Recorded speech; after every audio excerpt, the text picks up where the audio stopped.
روحانی ترقی سے کن کو جو ہے فیضیاب کرتا ہے، کن کو تقوی کے درجے ہے جو بلند کرتا ہے، وہ کون لوگ ہیں؟ وہ لوگ ہیں جو نبی اکرم صلی اللہ علیہ وسلم کا ادب و احترام ملحوظ رکھتے ہیں، با ادب با مراد۔ تو وہ کس کا ادب مراد ہے اس میں؟ ٹھیک ہے سب کے لیے ہوگا، لیکن سب سے بلندتر ادب مخلوق میں وہ ہے جناب محمد رسول اللہ صلی اللہ علیہ وسلم کے لیے۔ اس ادب کے اندر اگر کوئی کمی ہو گئی تو گویا سب کچھ حقارت ہو گیا۔ اب یہاں پہ ایک بات یہ بھی سمجھ لیجئے کہ اگر کوئی کسی کو یہ کہے کہ وہ گستاخ ہے تو بالفاظ دیگر اسے کیا کہہ رہا ہوتا ہے؟ بے دین کہہ رہا ہوتا ہے، اسے تقریباً یوں سمجھیے کہ جہنمی کہہ رہا ہوتا ہے، اسے دین سے خارج کہہ رہا ہوتا ہے، کیونکہ یہاں پہ تو اب معلوم ہوا کہ سارا دین ہی وہ ادب ہے جو آپ نے محمد رسول اللہ صلی اللہ علیہ وسلم کے لیے اختیار کرنا ہے۔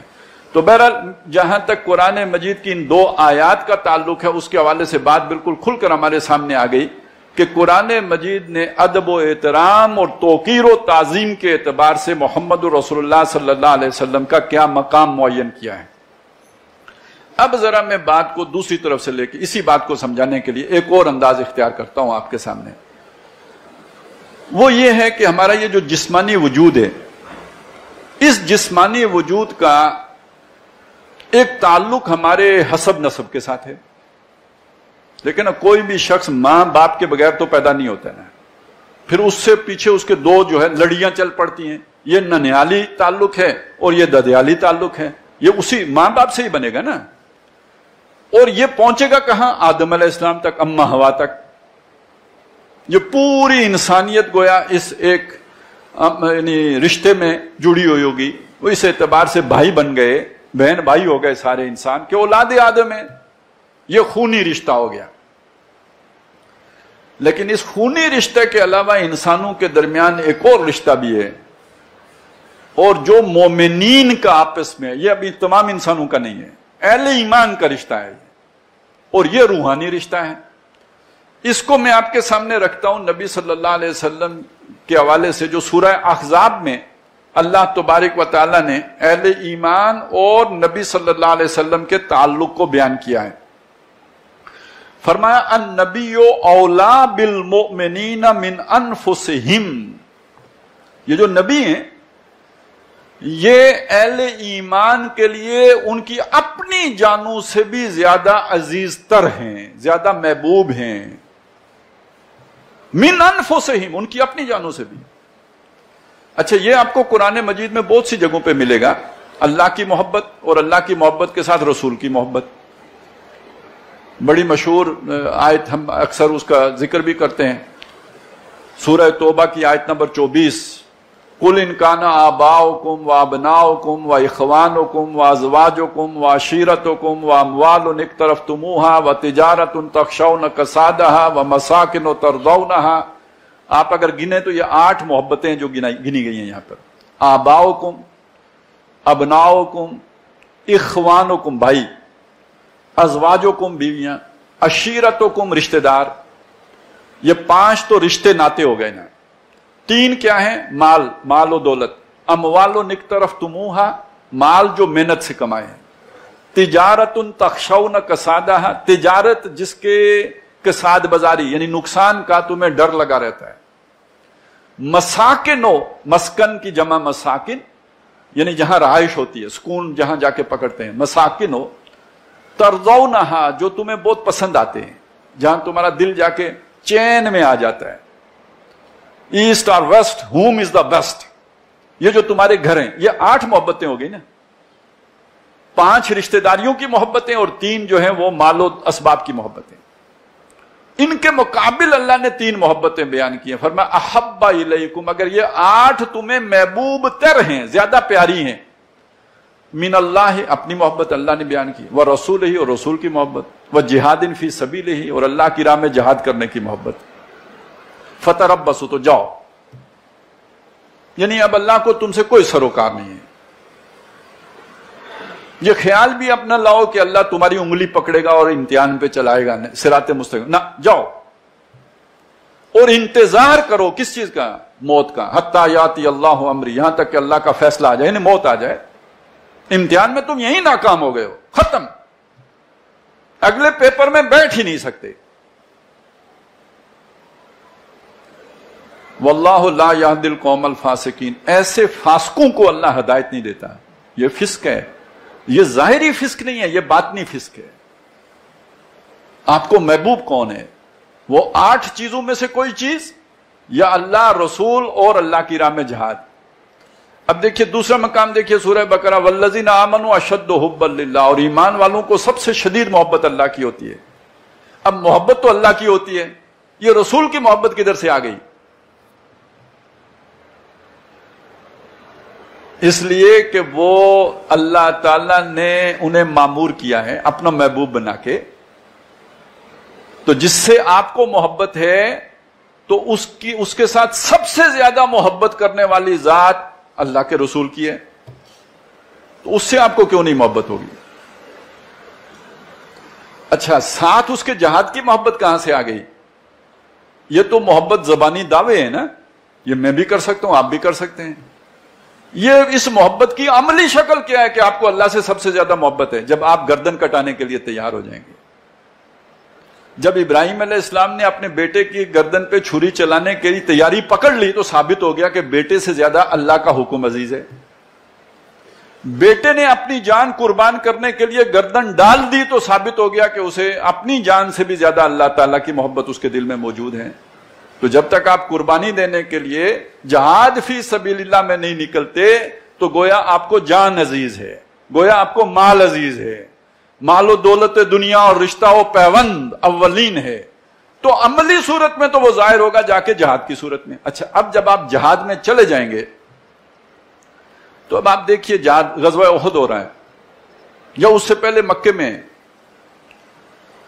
تو جو بھی مخالفت ہو رہی ہے قریش کی طرف سے، مشرکین کی طرف سے جو اذیتیں پہنچائی جا رہی ہیں، ان میں سے اللہ کو تو کوئی بھی نہیں پہنچ رہی نا.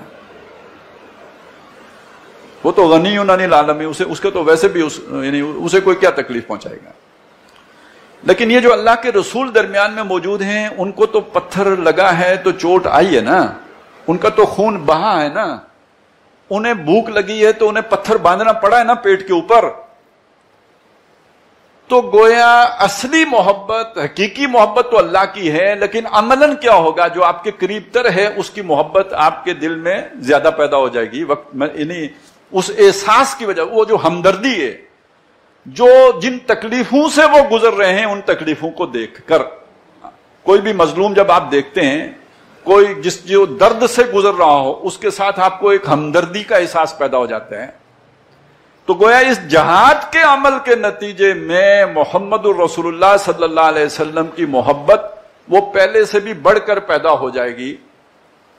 اگرچہ کہ وہ نتیجہ اللہ ہی کی محبت کا ہے، لیکن وقتی طور پر جو جوش مارے گی آپ کی محبت وہ اللہ کے رسول کے لیے زیادہ مارے گی. یہ تو ہو گئی دوسری بات، یعنی جہاد اور رسول کی محبت اور اللہ کی محبت کا آپس میں تعلق میں نے آپ کے سامنے رکھ دیا.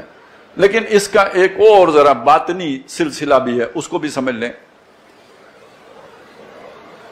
کہ قرآن مجید نے ایک چیز کی طرف اشارہ کیا ہے کہ انسان کے اندر اللہ نے ایک روح بھی پھونکی ہے. فَإِذَا سَوَّيْتُهُ، جب میں اسے بنا چکوں، وَنَفَخْتُ فِيهِ مِن رُوحِي، اور اس میں اپنی روح میں سے پھونک چکوں. تو جیسے ہمارا نسبی تعلق ماں باپ کے ساتھ اور پورا پیچھے تک چلا جاتا ہے، اسی طرح سمجھ لیجئے کہ پوری نوع انسانی کا ایک تعلق ہے روحانی جو محمد الرسول اللہ صلی اللہ علیہ وسلم کے ساتھ جڑتا ہے. میں پوری نوع انسانی کہہ رہا ہوں. اب اس سطح پہ آ کے اولیت آدم نہیں رہے گی، محمد الرسول اللہ کی ہوگی جو پہلی روح ہیں. اب آدم علیہ السلام کی روح کا بھی جو ہے وہ تعلق جڑے گا آ کے محمد الرسول اللہ کی روح کے ساتھ. وہ آئے بعد میں ہیں دنیا میں، لیکن یہ کہ وہ روحانی جو معاملہ ہے اس میں وہ بلندتر ہیں. آخرت میں اسی مقام محمود پر فائز ہوں گے نا جو آپ کا ہے. اب یہ جو روحانی کنیکشن ہے، یہ جیسے ہوتا ہے نا دنیا میں ایک نیٹ ورک ہوتا ہے، اس نیٹ ورک کے تمام افراد اس مرکز کے ساتھ جڑے ہوئے ہو تبھی نیٹ ورک بنتا ہے نا. اب یہ جو روحانی نیٹ ورک ہے اس کا مرکز کون ہے؟ محمد الرسول اللہ صلی اللہ علیہ وسلم. اور اس کی شاخیں اور اس کا پورا جو پھیلا ہوا ہے اس کا جال، وہ آدم علیہ السلام سے لے کے تا صبح قیامت پیدا ہونے والا مومن بچہ، ہر انسان نہیں، وہ بچہ جو ویسے تو ہر انسان مومن پیدا ہوتا ہے، کل مولود یولد علی الفطرہ، لیکن بعد میں جو ٹیڑھا ہو گیا وہ تو گیا، اس کے دل کی وہ کیفیت نہیں رہی، گویا اس نے اپنا بیٹری ضائع کر دی، وہ بیٹری جو اسے محمد رسول اللہ سے جوڑتی تھی۔